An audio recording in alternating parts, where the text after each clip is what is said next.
देखो बच्चों, question number 6 के अंदर ये कहा गया है, show that the line segment joining the mid point of opposite sides of a quadrilateral bisect each other. कोई एक क्वाड्रिलेटरल को आपको कह रहे हैं शो करना है उन लाइन सेगमेंट को जो मिड पॉइंट से ज्वाइन हो रही है, वो अपोजिट साइड से जा रही है, यानी क्वाड्रिलेटरल एक दूसरे को बाइसेक्ट कर रही है। कुल मिलाकर के इस बात की ये कही गई है ये स्टेटमेंट में कि एक आपका एक पैरेललोग्राम मतलब एक क्वाड्रिलेटरल है, सॉरी एक क्वाड्रिलेटरल है जिसका नाम है ए बी सी डी।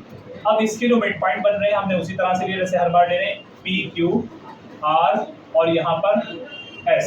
तो P से Q को ज्वाइन किया, Q से R को ज्वाइन किया, R से S को ज्वाइन किया और S से T को ज्वाइन किया। बस समझे? तो यानी यहाँ पर गिवन बस यह है कि P Q R S जो है गिवन क्या है कि P Q R and S are the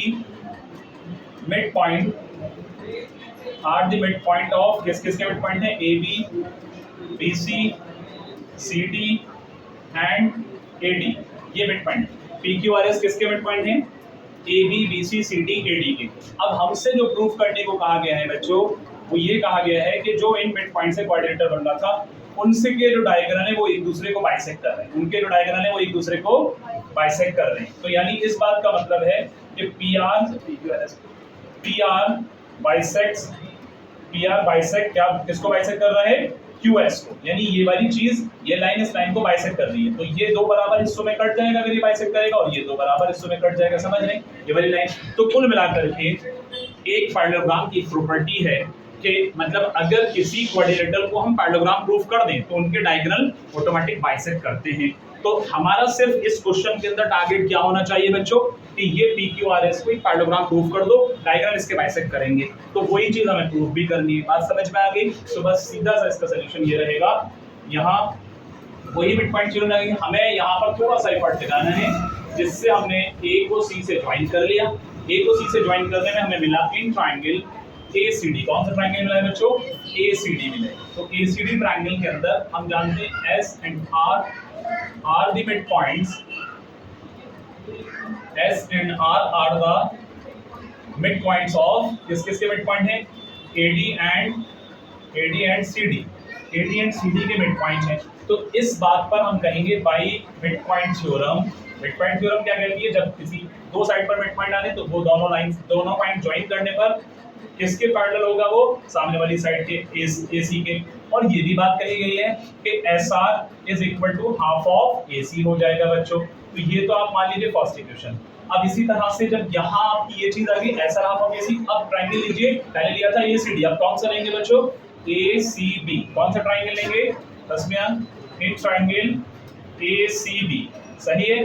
कौन सा ट्राइंगल ले रहे हैं ACD ले रहे हैं। तो ACB में आपको नजर आता है P and Q are the midpoints of किसका midpoint है बच्चों, ये midpoints of AB and BC। AB का midpoint क्या है ये वाला, BC का midpoint क्या है ये वाला। तो यहाँ पर फिर वही बात आएगी by midpoint theorem. By midpoint theorem हम क्या बात करेंगे, बाई midpoint थ्योरम जो चीज मैंने यहाँ बताई थी, यहाँ क्या बताया था बाई midpoint थ्योरम आपका, हम जो मिड पॉइंट थे वो दोनों से पॉइंट से जो ज्वाइन हो रही है लाइन PQ किसके पैरेलल हो जाएगा बच्चों, बोलिए PQ is parallel to AC। और इसी तरह से हम ये भी बात कहेंगे, यहाँ पर ये भी बात कहेंगे कि PQ is equal to half of AC। तो ये वाली इक्वेशन सेकंड। अब जब दोनों इक्वेशन को कंपेयर करेंगे किस किस को, एक ये वाली इक्वेशन को एक ये वाली इक्वेशन को, तो इसमें देखो AC यहाँ है और हाफ ऑफ AC यहाँ है। तो आपका कुल मिलाकर के from equation first and second अगर हम करते हैं, from equation first and second, तो यहाँ पर हम इस बात को कहेंगे कि PQ is equal to SR। हम ये भी कहेंगे कि PQ is parallel to SR। बात समझ में आ गई। तो PQ हाफ ऑफ AC और AC हट जाएगा दोनों तरफ से, दोनों इक्वेशन से, बात समझ में आ रही है। तो PQ पैरेलल किसके हुआ SR के और इक्वल भी हुआ। तो वही बात किसी भी क्वाड्रिलेटरल का एक पेयर इक्वल और पैरेलल हो जाए तो वो क्या होता है पैरेललोग्राम होता है। तो इसका मतलब यह है कि PQRS आपका क्या है, PQRS इज अ पैरेललोग्राम। और ये बात हमने बताई थी कि किसी भी जब आप डायग्राम को पैरेललोग्राम प्रूफ कर चुके हैं तो वो पैरेललोग्राम के डायगोनल एक दूसरे को बाइसेक्ट करने लगेंगे। तो यहाँ पर हम इस बात को कहेंगे कि पी आर बाइसेक्ट्स किसको बाइसेक्ट करेगा, क्यू एस को बाइसेक्ट करेगा।